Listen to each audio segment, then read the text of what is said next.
Put up a satellite map of Texas, and at first glance it looks almost boring. One big, blocky shape wedged into the southern United States. No jagged mountain range jumping out at you like Colorado. No dramatic, twisting coastline like California. That's the trick.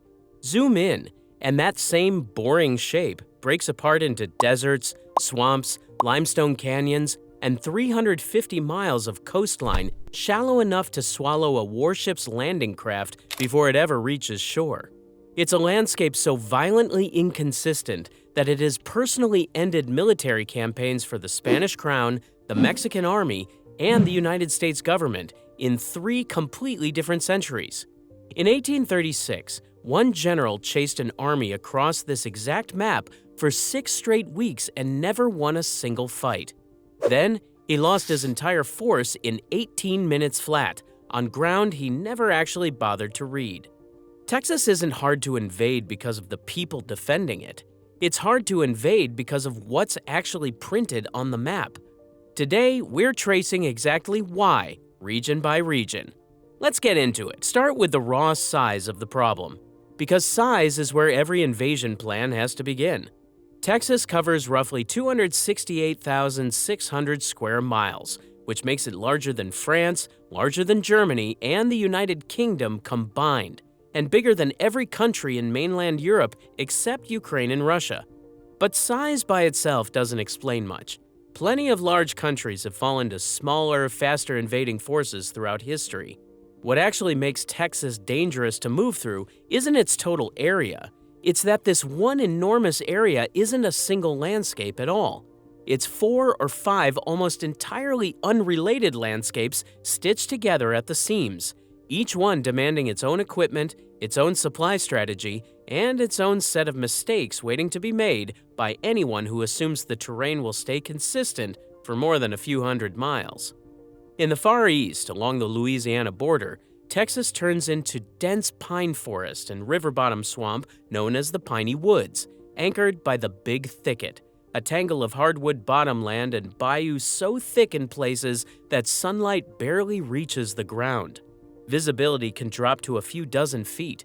The soil underfoot can swallow a vehicle whole without warning, and the narrow, winding roads that do exist were mostly cut for logging trucks, not for moving heavy equipment at speed. Anyone advancing through it loses the ability to see more than a stone's throw in any direction, which means every clearing becomes a potential ambush point, and every creek crossing becomes a bottleneck. Push west into the center of the state, and the terrain flips entirely into the hill country, part of the Edwards Plateau, a rugged maze of limestone canyons, cedar breaks, and dry riverbeds that channel movement into narrow, predictable corridors.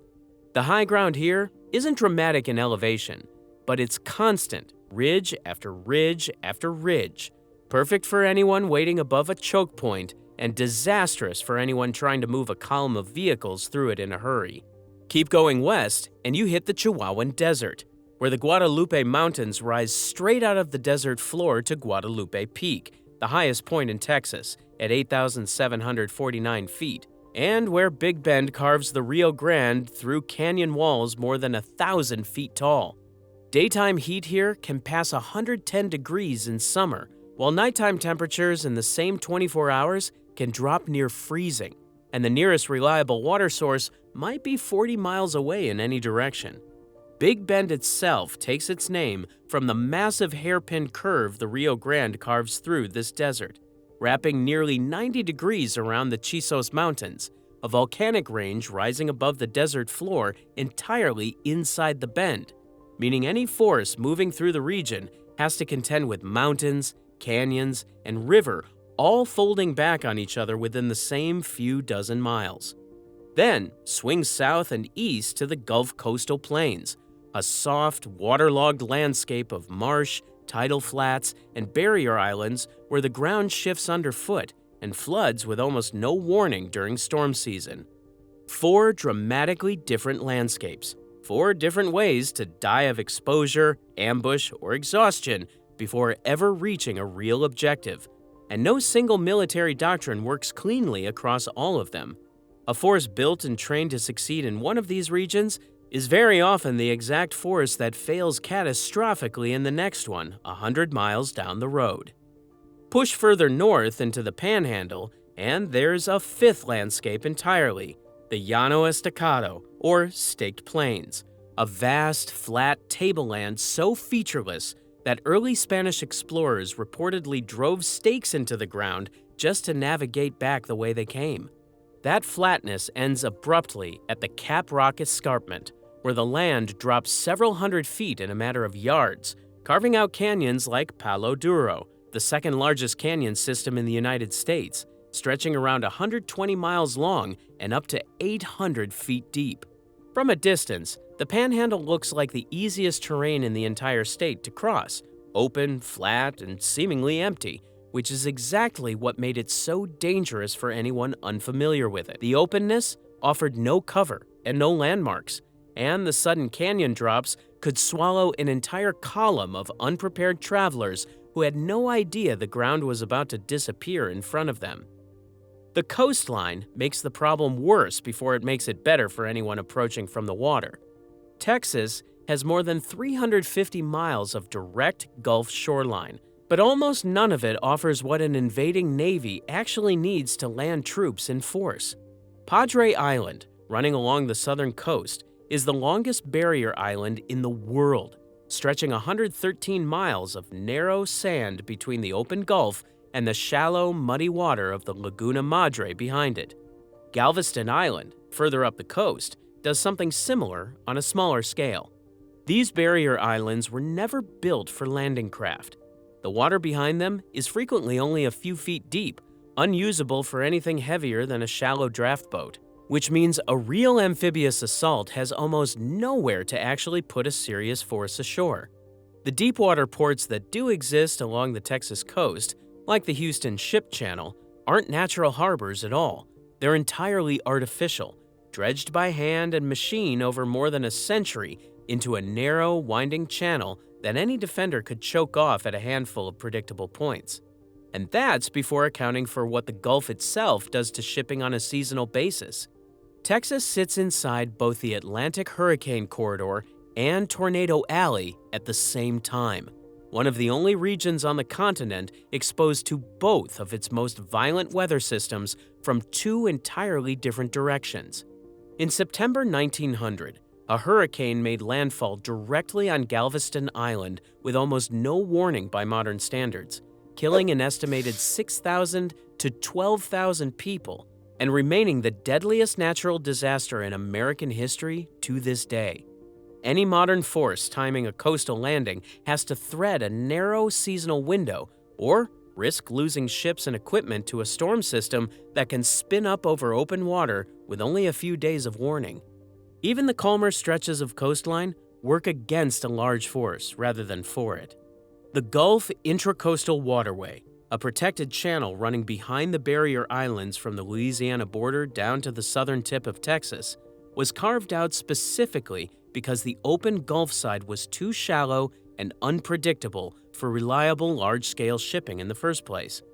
Bays like Matagorda and San Antonio Bay look calm on a map, but much of them run just a few feet deep at low tide. Fine for local fishing boats, useless for anything built to move serious tonnage of troops or equipment.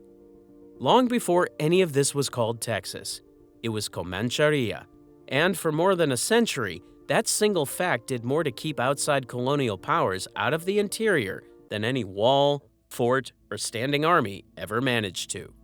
Spain claimed Texas on paper starting in the late 1600s, partly in response to a failed French attempt by explorer René Robert Cavelier Sieur de La Salle to establish a colony on the Texas coast in 1685, a settlement that collapsed within a few years to disease, shipwreck, and conflict with local tribes. Spain responded by sending its own missionaries and small garrisons inland to build a permanent foothold. But most of these missions failed or were quietly abandoned within a generation. The reason wasn't disease or drought alone. It was the Comanche, who by the early 1700s had built one of the most effective light cavalry forces in the world. moving across the open southern plains faster than any Spanish and later Mexican force could reliably track or resupply against. The Comanche didn't need forts or fixed defenses. Their advantage was pure mobility across terrain that offered no natural choke points for a slower, more heavily equipped colonial military to exploit. For essentially the entire 18th century and much of the 19th, Spain, and later independent Mexico after 1821, held Texas mostly on maps and treaties, not on the actual ground. At their peak in the early 1800s, historians estimate the Comanche and their allies controlled a territory covering most of the southern plains, a domain some later scholars would come to call the Comanche Empire, even though it left behind no capital cities, no permanent fortifications, and almost none of the physical markers usually used to measure the reach of a historical power. Real, enforced control of the Texas interior didn't arrive until the 1870s, generations after Spain first claimed the territory and decades after Texas itself had already become a republic and then a U.S. state. That's not a footnote in a longer story. That's roughly 150 years during which some of the most advanced colonial and military powers on Earth could not hold the interior of a single territory against a force with no cannons, no ships, and no formal standing army, purely because of how completely that force understood and used the open ground beneath it. The terrain lesson repeats itself almost exactly during the Texas Revolution, just compressed from centuries down into a matter of months. By the 1830s, Mexico had encouraged Anglo-American settlers into Texas, hoping they would help populate and stabilize the frontier, then grew alarmed as those settlers began pushing back against centralized rule from Mexico City. Tensions boiled over in October 1835 at the Battle of Gonzales, where local settlers refused a Mexican army's demand to surrender a small cannon, reportedly flying a flag reading, "Come and take it," a phrase that still shows up on Texas flags and license plates today. By February 1836, a Mexican army under General Antonio Lopez de Santa Anna, more than 1,000 strong and reinforced with heavy artillery, lay siege to a small former mission compound in San Antonio called the Alamo. The roughly 200 defenders inside, including figures like William Travis, Jim Bowie, and Davy Crockett, held out for 13 days before the compound was finally overrun on March 6th. But those 13 days accomplished something more strategically important than the battle itself. They bought time. While Santa Anna's main force was pinned down at the Alamo, and shortly after another Texan force was captured and executed at Goliad, Sam Houston pulled together whatever troops he could and started retreating, deliberately, eastward across Texas in a movement later remembered as the Runaway Scrape, with civilians fleeing alongside the army. Santa Anna took the bait and pursued aggressively, splitting his own army into multiple columns and pushing them deeper into unfamiliar terrain, further from his supply lines with every mile. Houston kept retreating until he reached the marshy banks near the San Jacinto River, terrain he understood intimately, and Santa Anna did not. Boxed in by water on multiple sides with limited routes for an organized withdrawal. On the afternoon of April 21st, 1836, while much of the Mexican camp was resting, Houston's smaller force attacked without warning, using two small cannons nicknamed the Twin Sisters, and catching the Mexican army pinned against the very terrain it had been lured into. The battle was over in roughly 18 minutes. Santa Anna himself was captured the next day, hiding in tall grass wearing a private's uniform in an attempt to avoid recognition.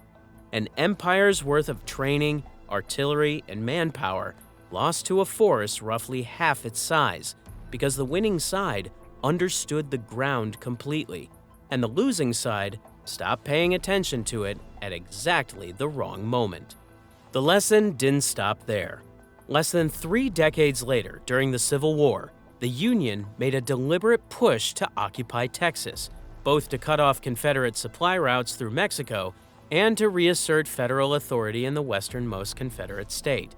In the spring of 1864, a combined Union Army and Navy force advanced up the Red River from Louisiana, aiming to eventually reach East Texas, a campaign that today is simply remembered as the Red River Campaign. It fell apart before it ever crossed into Texas itself. Union gunboats got stranded by falling river levels the campaign's planners hadn't accounted for. Supply lines stretched thin through country neither side controlled well, and a Confederate force under General Richard Taylor stopped the advance decisively at the Battle of Mansfield in Louisiana, forcing a Union retreat back down the river it had just come up. Texas was the only Confederate state west of the Mississippi River that Union forces never managed to occupy in any meaningful interior campaign for the entire war. Not because Texas lacked strategic value, but because every attempt to get there in force ran headfirst into the same distance and logistics problems that had already humbled the Spanish crown and Santa Anna's army before it. Move the clock forward to the present day, and the same structural problems remain, just measured with modern tools instead of horses and muskets. The Texas-Mexico border alone runs roughly 1,254 miles, the longest international border shared by any single U.S. state, and huge stretches of it, especially through the Big Bend region, cut through some of the most remote and physically punishing terrain in the entire country. At Santa Elena Canyon, the Rio Grande has carved walls rising more than 1,500 feet straight up out of the desert floor, a natural corridor with essentially one way in and one way out by land. There are long sections of this border with no roads, no bridges, and no meaningful infrastructure of any kind, not because nobody has ever tried to build it, but because the terrain itself makes sustained construction and maintenance functionally impractical. Securing or moving through a border like that in force isn't primarily a matter of manpower or technology, it's a matter of geography that simply refuses to cooperate with anyone's timeline. Along that entire 1,254-mile stretch, there are only a couple of dozen official border crossings, most of them clustered near a handful of cities like El Paso, Laredo, and Brownsville, which means the vast majority of that border has no formal crossing infrastructure at all, just river, canyon, and desert standing in for a wall that was never built because the terrain was already doing the job.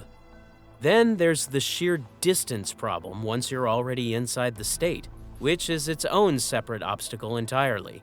Driving from El Paso in the far western tip of Texas to Texarkana on the Arkansas border covers more ground than driving from Chicago to New York City, and that entire stretch takes place inside a single state's borders. Brewster County alone, home to Big Bend National Park, covers more land area than the entire state of Connecticut, and much of rural West Texas holds fewer than 2 people per square mile, with some counties barely registering a meaningful population at all. That means any force attempting to occupy the interior isn't securing dense cities and interstate highways, so much as trying to physically monitor an area the size of several European countries with almost no population density available to provide intelligence, resupply points, or local infrastructure to lean on. The state's rail network, built out through the late 1800s specifically to solve this same distance problem for commerce, still runs largely along the same handful of corridors laid down more than a century ago, meaning a force that loses control of just a few rail junctions can find itself cut off from resupply across enormous stretches of the state almost immediately. Supply lines stretch to a breaking point that simply doesn't exist in smaller, denser conflict zones elsewhere in the world. It becomes entirely possible to win every individual engagement and still lose the basic ability to keep your own force fed, fueled, and in reliable contact with itself across that much open ground. Even the state's power infrastructure reflects this same instinct towards self-contained isolation rather than integration. Every other state in the continental United States is tied into one of 2 massive interconnected power grids that cross state lines and fall under federal regulatory oversight as a result. Texas built its own instead, called ERCOT, First organized informally in the 1930s and formally established in 1970, deliberately engineered to avoid crossing state lines, and with them, direct federal jurisdiction. The system now serves more than 26 million customers, answering to almost no authority outside the state itself.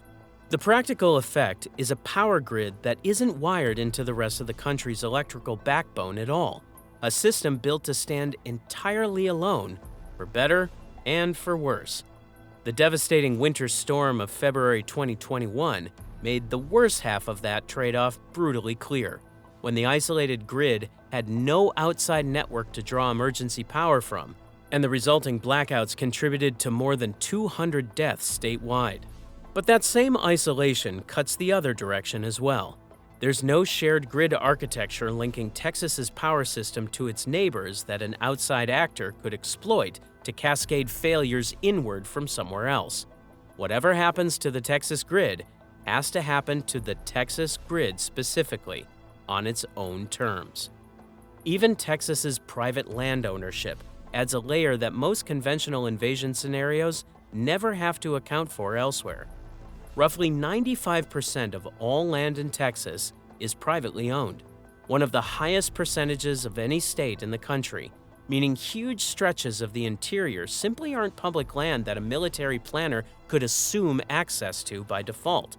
The King Ranch in South Texas alone covers roughly 825,000 acres, physically larger than the entire state of Rhode Island, complete with its own zip code, its own airstrip, and a private security force that has operated the land for generations. Further north, the historic XIT Ranch once covered more than 3 million acres across the Texas Panhandle in the 1880s, fenced entirely with barbed wire and, at the time, considered one of the largest fenced ranches on the planet. Much of interior Texas isn't open land at all. It's a patchwork of massive, privately fenced, privately roaded ranch holdings, some individually larger than small countries, crisscrossed with roads and structures that were never designed for public use, let alone for an outside force trying to move through unfamiliar ground quickly. Barbed wire itself became widespread across Texas ranchlands starting in the 1870s and 1880s, and what began as a tool for containing cattle also had the side effect of quietly dividing the entire interior of the state into thousands of separate, fenced parcels, each with its own gates, its own private roads, and its own owner, who almost certainly knows the land better than any outsider ever could. And underneath every one of these obstacles sits a detail almost nobody remembers is still technically active on paper. Texas spent 9 years as its own fully independent republic, recognized diplomatically by the United States, France, and the United Kingdom before it joined the United States in 1845. It didn't come in as a standard territory the way most other states eventually did. It negotiated its way into the Union as a former sovereign nation, and the annexation agreement it signed contains a clause allowing Texas to divide itself into as many as 5 separate states in the future without needing new congressional approval to do it. That clause has never been invoked, and legal scholars still argue today whether it would actually hold up in court. But it has also never been formally struck from the agreement either. 180 years later, a state with the 9th or 10th largest economy on Earth still technically holds a single-sentence option to fracture itself into 5 separate political entities essentially overnight, layering a kind of structural legal uncertainty on top of every physical obstacle already sitting in the terrain itself.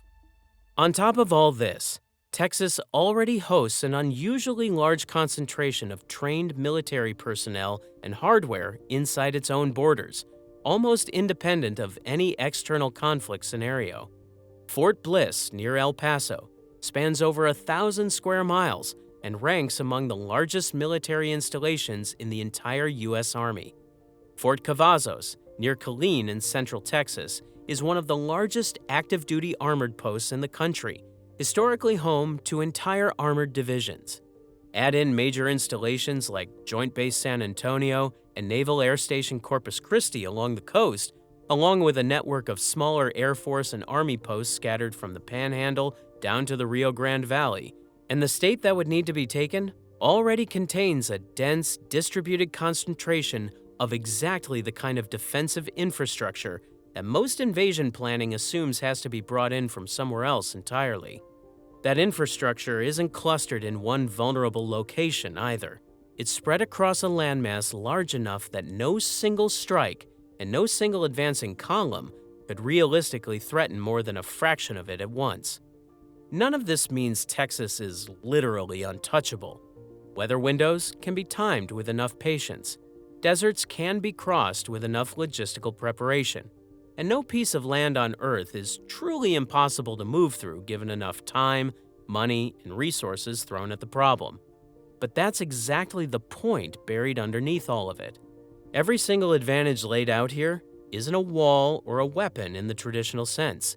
It's friction, layered 4 or 5 times over, in terrain, in coastline, in raw distance, in infrastructure, and in a 400-year track record of outside powers consistently underestimating exactly how much all of that friction adds up to once it's stacked together. Spain learned it the hard way over more than a century of quietly abandoned missions. Santa Anna learned the exact same lesson in about 18 minutes on a riverbank he never fully understood. The lesson has stayed essentially unchanged the entire time, across every century and every technology that's tried to overcome it, from horseback cavalry to gunboats to whatever comes next. It was never really about who was holding the weapons. It was always about the ground they were standing on, and whether they'd bothered to actually understand it before they got there.